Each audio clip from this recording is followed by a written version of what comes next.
Euskal Herriko Unibertsitateko Kultura Zientifikoko katedraren maiz egiten diren galderak. Peru txirrindularia da, eta ikusten duzunez, mendate bat jaistera doa. Konturatuko zinen, aldapa beheran, txirrindulariek jarrera itxuraz oso aerodinamikoa hartzen dituztela, hauxe adibidez. Eta zertarako, babiaduran diagotzeko eta kronoari 10 batzuk jateko asmoz. Baina txirrindulariak eurak ere ez dira ados jartzen zein den jarrera eraginkorrena. Hau, beste hau, edo agian hau. Bakoitzak bere gogokoena du, aerodinamika ordea ez da gogo kontua. Hala, duela ez asko, kontua argitzeko erronkari ekin zioten ingeniariek. 6 jarrera hauek aztertu zituzten. Errepara jozue lehenengoari, badirudi erortzear dagoela, ez da? Horixe da Chris Froomek 2016an erabili zuena, Frantziako Tourra irabazi zuenean. Baina benetan ote da seietatik aerodinamikoena, ezpa.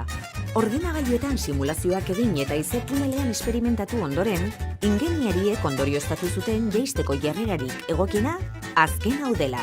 Eta hala ere, ez omen da onena. Ingeniarien kalkuluen arabera onena, hauxe baita.